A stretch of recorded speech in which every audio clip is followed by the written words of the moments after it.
go. Peace and prosperity. What is up, you guys? This is ESAIA Mystic coming to you with another message to help you free your heart and soul. Right now, we're going to be talking about my health journey and why I am no longer a vegan. If you're new to my channel, welcome. This is the place where you can find a bunch of information about spirituality, esoterics, indigenous sovereignty, and so much more. Let's just hop right into this video.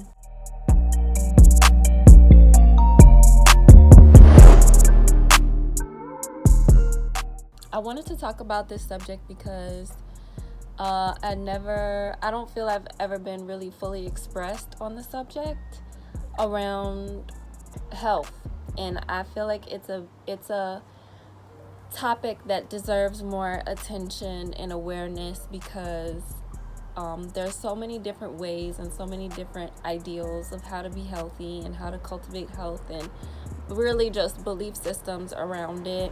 I feel like I've discovered a very bird's eye view perspective of how to be healthy, how to be and eat according to your individual energy and individual palate. So yeah, I'm just gonna get straight into my story.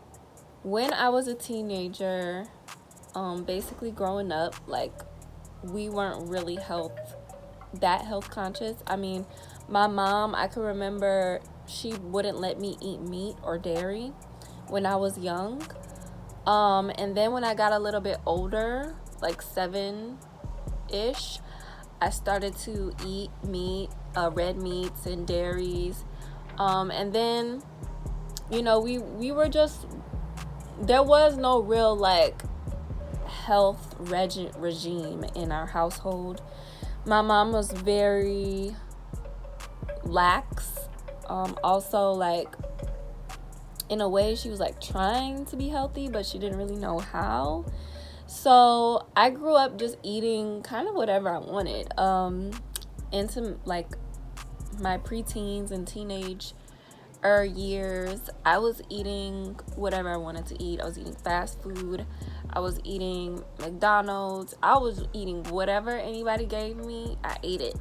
And over time, like, and I remember I also developed this habit of like going to the store, like Walmart or something, and every time we would check out, I would like get one of those candy bars at the checkout.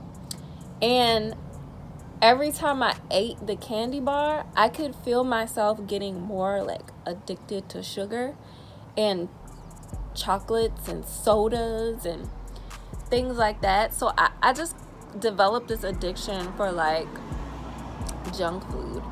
And the addiction for junk food literally led me to just really, I feel like, just eat whatever. Like, I was eating all kinds of stuff, and it got to a point where I was going to the school in Texas. I ended up moving from my mom's house, and I went to live with my dad. And I went to a school in Texas where you could literally buy fast food for lunch. There was Pizza Hut, there was a taco stand, there was like all of these different things. So I was just pigging out, and that was literally when I think I was like the biggest I'd ever been in my life. I always say, like, Texas has a way of making people bigger than what they normally were. And I think it has a lot to do with what I just mentioned, like the culture of just like buying food all the time is really heavy out there. But yeah, I was eating whatever. I gained a bunch of weight. I would think I was like 150 something pounds, which is a lot for me because currently I'm 113. So that's a big difference. I'm 113 pounds right now. Once I had gained that much weight, I was kind of like not really aware that I had gained that much weight, and people were like trying to, like, you know, some people were like really subtle with it. Well, maybe you shouldn't eat that today, or maybe you should put that down, or, you know, like, I remember my dad would say stuff like that. But my mom and my stepdad, they were like, you fat. And I'm like, how am I fat? Like, I don't remember, I don't recall how I got like this. So yeah, it was a process of even being aware that I had gotten that big.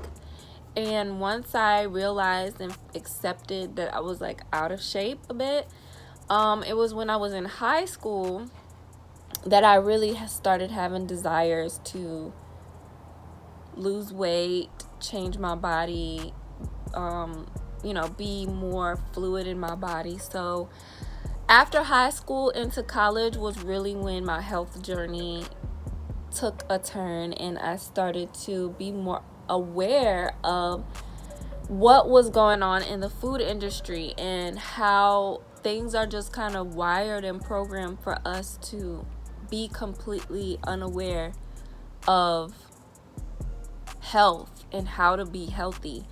And ultimately, this like disconnection that we have to the earth is what I found was like the reason that people are having so much trouble in their body.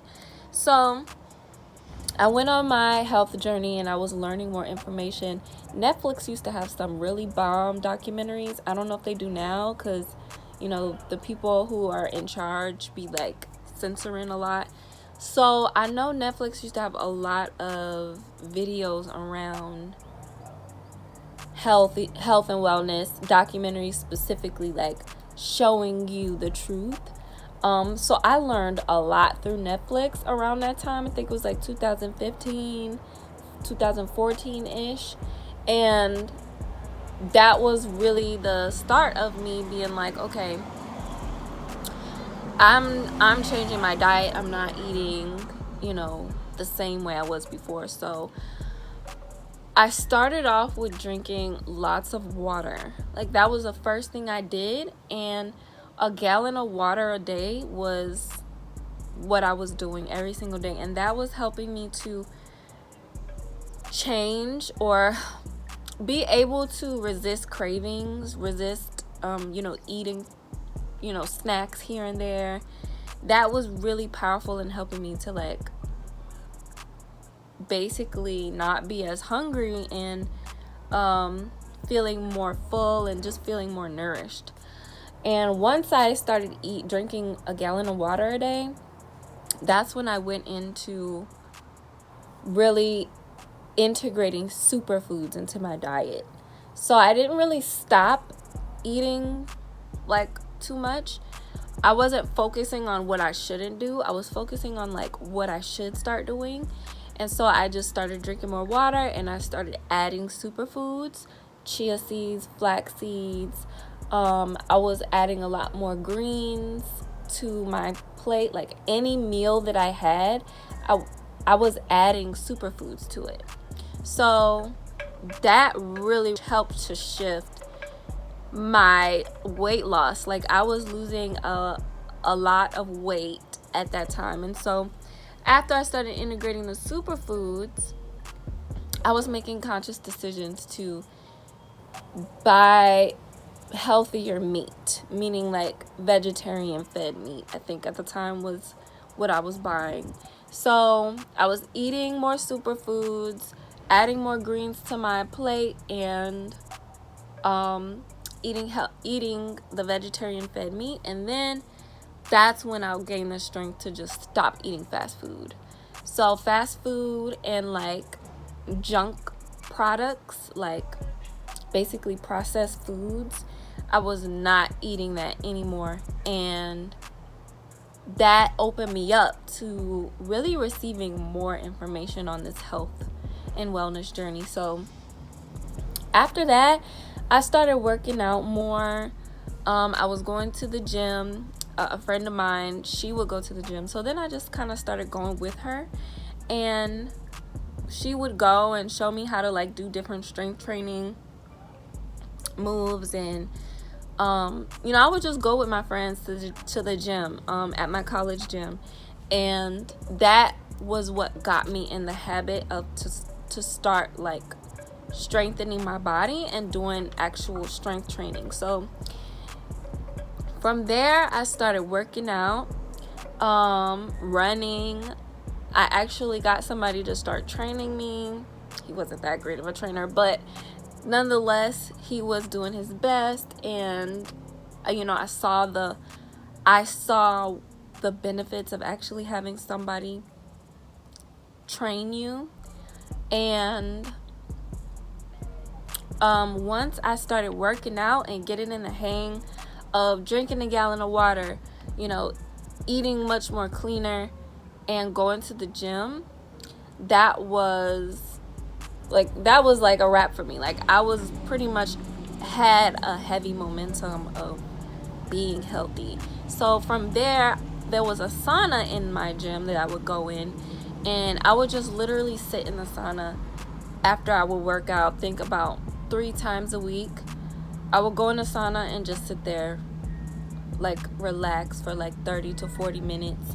And then I would come out sweating, feeling really good. And so that became my routine. And so within that dynamic, I ended up attracting my yoga teacher. And this was like my first introduction to herbs and herbalism, because he was teaching Kemetic yoga every single day. And he would do it every single day at 5 a.m. and at 6 p.m. like clockwork. And he would do it out at the park, at City Park, when I used to live in New Orleans. And I would just come out there whatever time I could make and do the yoga. And that started opening me up even more to energy and enlightenment and being in tune with the magnetic currency coming from the earth. So yeah, it was a really powerful time. And from there, I was learning more about herbalism. And he was and still is a vegan. So he did not eat any meat, or actually he's not a vegan. Scratch that. He's a fruitarian. I think from time to time he's a fruitarian, but for the most part he's a fruitarian. And he just encouraged that you shouldn't be eating any meat. You should only eat fruit. Fruit is the only thing that is the most biocompatible element of the earth that can be broken down by our digestive system easily and effortlessly. And that's just what he preached. And so being around him, I was definitely influenced and inspired to try it out and go vegan. And so I went vegan, and it was a very interesting and lightning time going vegan. So when I went vegan, I could feel the shift in my energy. I could feel myself becoming lighter, more carefree, more in tune. And mind you, this is just me cutting out meat and then adding more variety of vegetables and things into my diet. So I was eating a lot more. I was just exploring the foods that nature had to offer me, instead of always thinking that meat was just the only thing that I could eat, because nature is abundant and there's plenty of things that we have to eat other than meat, So it put me in a different mindset around food. And I was really lucky because my stepmom I was living with her at the time, with her and my dad, and she's from Brazil. So she had a very earthy, like, hands-on relationship with her food. And when she would cook, she would really take her time to, like, choose the vegetables and things that she was making. I think she was also vegetarian. So yeah, she was. So it was really easy for me to learn how to make meals, learn how to, cook things that were plant-based. And from there, honestly, I felt like my life, just feeling so much better about life. And I think that was really the power of that pivotal time in my health journey and releasing, you know, needing to eat meat, because I was able to realize, like, I don't need this in my life. And not only that, my segue from veganism went and you know, being more plant-based also segued me into fasting and learning how to cleanse my body and using the herbs and juices, fresh juices, to cleanse my body and literally recalibrate my system. So it was like baby steps up until this point where I realized, bruh, like, we literally don't need food. This is like, food is a pleasurable thing. It's something that is pleasurable, and we engage with it in an intimate way and respectfully, right? And beginning to fast, so I would fast. I started falling in love with fasting, and I would fast for 7 days every month, 3 to 7 days every month. And that was just so powerful for me. I would do it during the full moon too, like right when the full moon came, and I would just start that releasing process. And I felt like it was really powerful. Now, this is where the shift came in. The shift came in when I was in a relationship, and my partner was also vegan, well, transitioning, a transitioning vegan. And I was really hard up about like where I was in life, and I was like, yeah, you gotta be vegan. If you're vegan, I can't date you. I was like that. I was one of them crazy vegans. We can't be together if you're not vegan. That's just it. So that influenced him to be more plant-based, and he would do the fasting with me. So the shift literally came in when I got pregnant. And once, or it wasn't even when I got pregnant, it was when I was approaching pregnancy, was when I could feel my body just wasn't okay with, you know, the current palate that I was being like feeding it.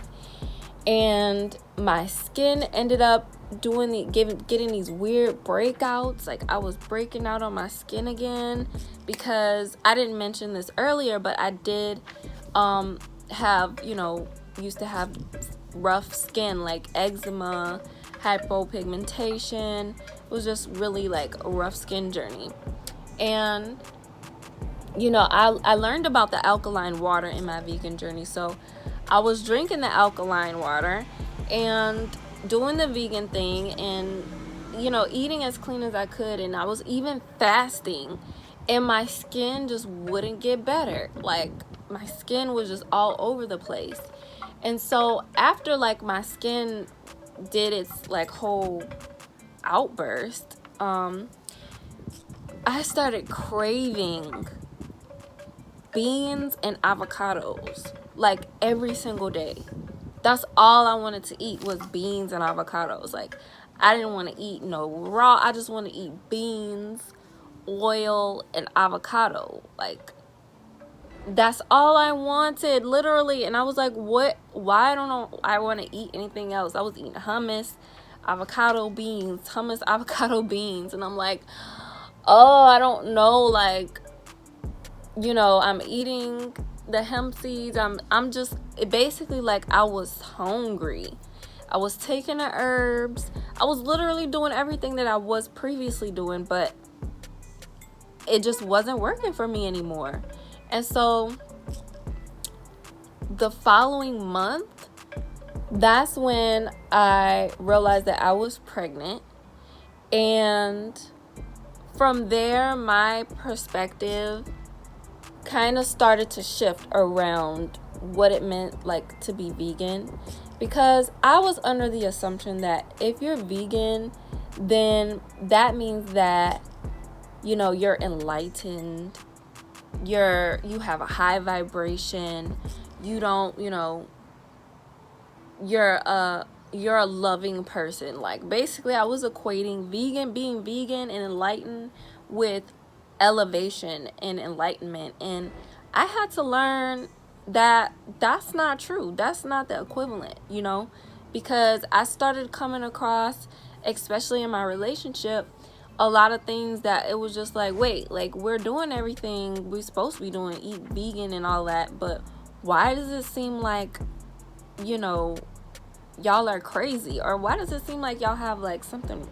spiritually wrong with y'all? Like, and I'm saying y'all because I'm just talking about in New Orleans. I was a part of like the conscious community, and after a while I just started to feel like the conscious community wasn't that conscious, and there were just a lot of things coming up like that I just felt like were so unrighteous that, you know, you're claiming that you're conscious and you're so great and you're so elevated because you don't eat meat, but you know, you're like, you have the bad attitude about stuff, you treat women horribly, you know, and you just doesn't feel like a real enlightened vibe. So that was what I started coming into contact with, and it was leading me to really just kind of detach from that. And also, you know, in my pregnancy, I started having cravings for stuff that was not vegan. Like, it was straight up, it would be, I was craving macaroni and cheese, dairy, beef. I was craving all of the fatty meats and just stuff that they're like, oh, that's so horrible. And I ate some of it. And when I did eat some of it, it was like, you know, my partner at the time was so judgmental or really didn't understand what I was going through. And it was just, I just felt like I was basically a Christian that was dipping and dabbling into tarot cards and ancestors and connecting with your ancestors. And I started to feel like these Christians, aka vegans, were like looking at me like, you're worshiping the devil. And I'm like, hold up, like, I'm just exploring. So that's when I really started to realize how dogmatic veganism has become. And I was like, yeah, I gotta learn. My spirit is calling for more information, for more things to learn about. So from that point on, I ran across a book, and the book, inside of the book, and I've mentioned this book before, if I find it, I'll put the link in the description, but the book basically highlights how, as Afro-Indigenous people, we, like, basically everybody on this planet has a different gene, like has a different gene that they're biocompatible with. And outside of that book, I also got my hands on Eat Right for Your Blood Type. So Eat Right for Your Blood Type kind of goes in the same realm, except it's very factual and to the point, but basically highlighting that every race of people, or your blood type, according to your blood type, needs to eat a certain way and eat certain things. And so I'm type O, and I'm Afro-Indigenous. And the things that those two books had in common is, what they were saying was, Afro-Indigenous beings evolved from eating meat, and we did not eat beans and wheat, or I would say like heavy grains. We didn't eat a lot of beans, and we didn't eat wheats. And those are like two new types of things that have come into our reality through colonialism and agriculture. And so what they were saying was that meat is actually something that we should be eating, and that we should be including it in our diet. And then things just started to click in my mind, because I started to remember some documentaries I was watching on Netflix talking about how animals should actually be included in our diet, in our ecosystem, because if you don't include them, that's also being out of balance. That's also throwing off the balance in the ecosystem. So it really had me like, like, this is interesting. I'm gonna look more into this. So basically, wheat is something that is and was created and brought here, and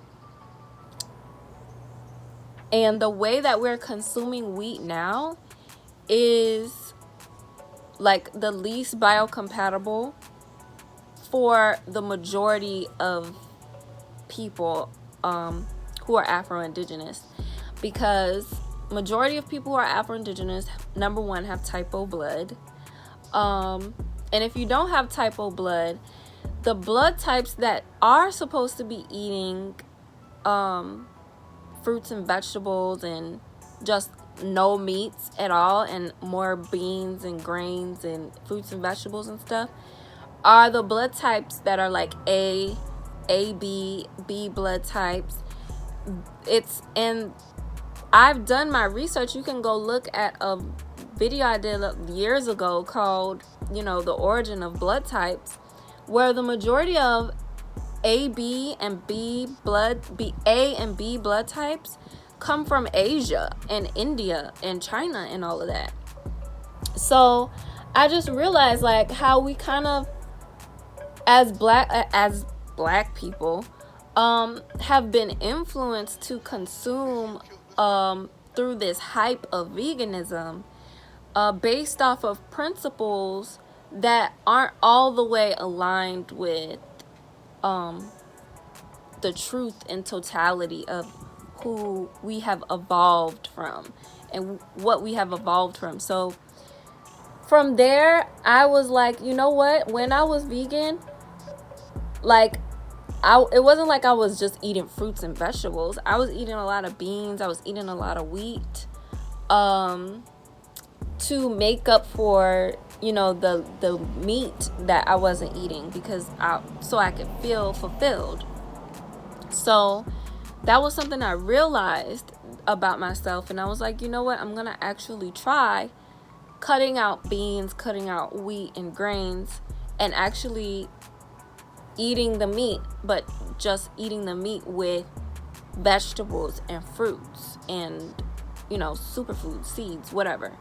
And so that was something that I was like, that's the shift that I'm gonna make. And I found that to be a very powerful shift, because it's like you really got to think about where a lot of this information is coming from, like, and also be really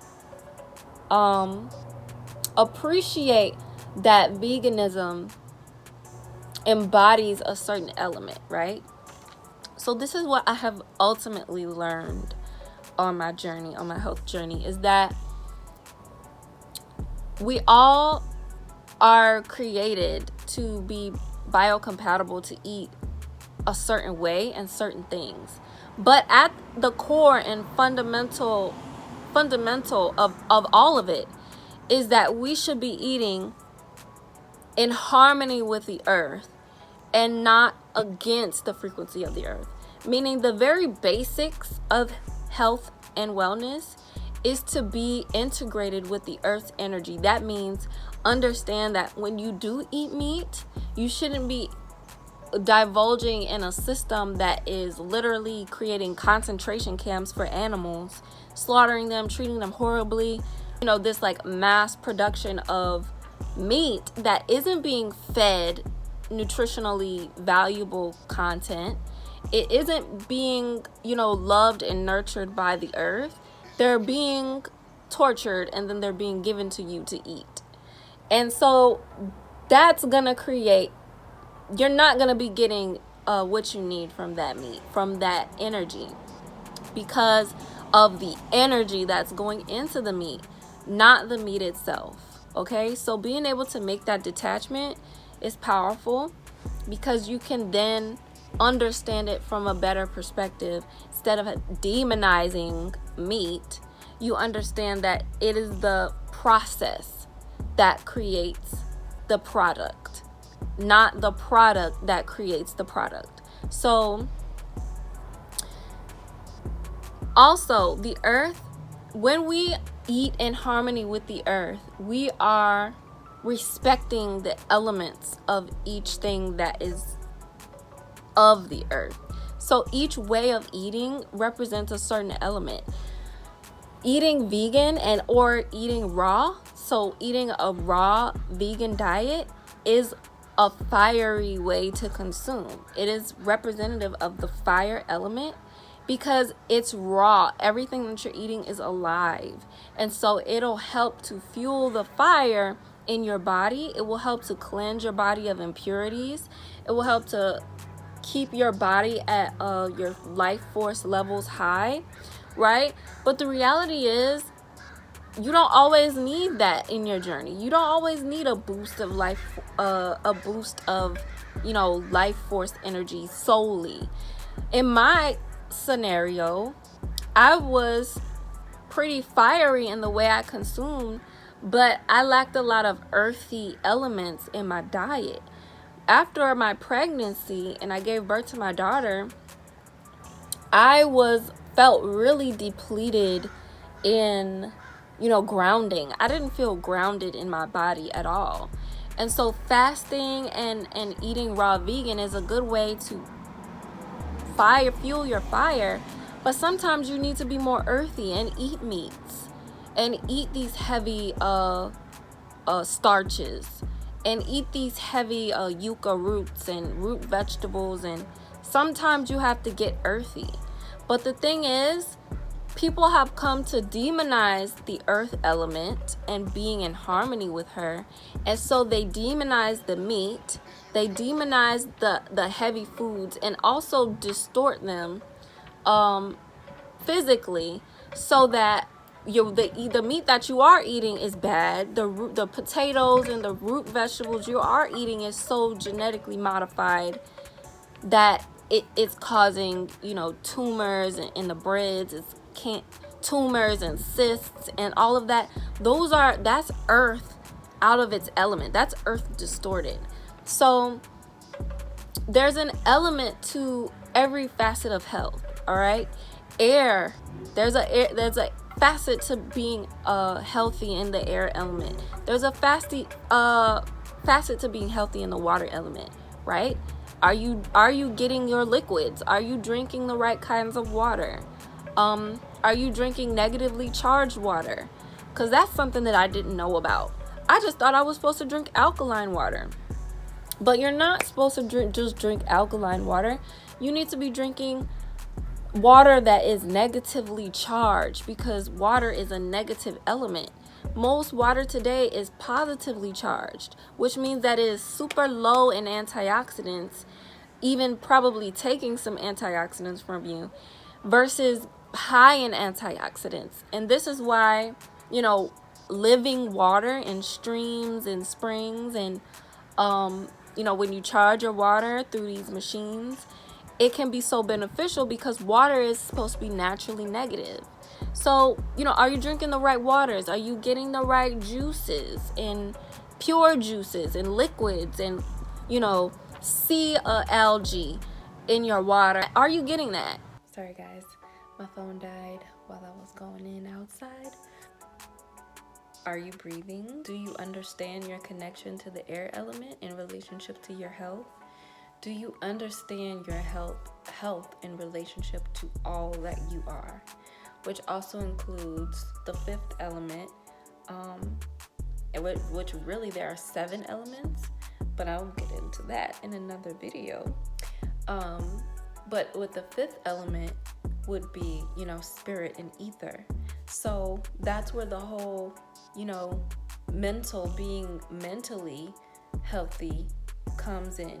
Because you can be literally doing all of these things, but if you're not connected to spirit in a way that is healthy, you don't have a healthy relationship with the spirit and the spirit of this earth and your own spirit and just spirit in general, you're not gonna be healthy. Like, you're not gonna seem sane.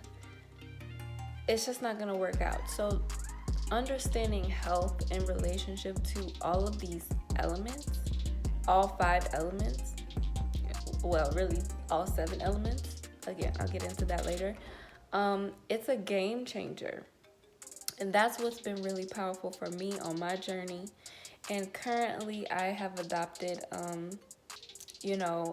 nose to tail perspective when it comes to eating meat, because I think another big part of why eating meat is so unbeneficial is because we're also not consuming the entire animal. We're just consuming the parts that we like, that we like the most, the parts that are really just being given to us the most. And that's also a big part of why meat has become unvaluable to us,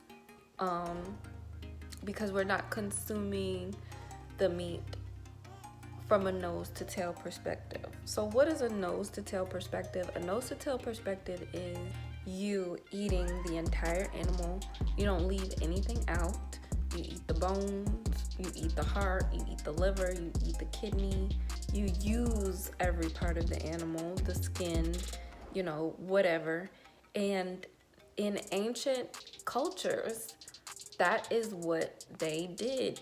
They didn't just eat meat in the wintertime, like how people are saying, we only ate meat in the winter because there was nothing else to eat. Well, yeah, it makes sense to eat meat in the winter because there's nothing else to eat.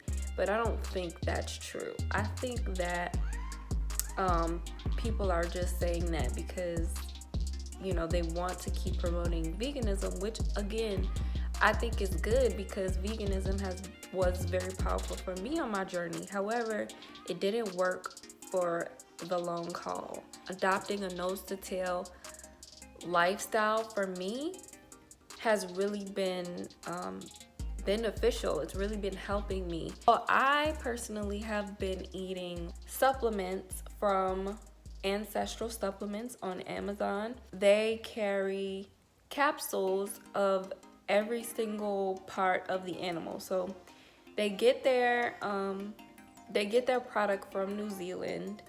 Their animals are farm raised, are grass fed, and when the animal dies, they use every single part of the animal and they encapsulate it. So the bones, the liver, the heart, the spleen, they literally have all of that on there. And I was really skeptical at first before I purchased it, but their reviews are out of this world. They have some really crazy reviews about people who they took their supplements after a month and didn't need any of their prescription medications. They were making these complete 180s in their health.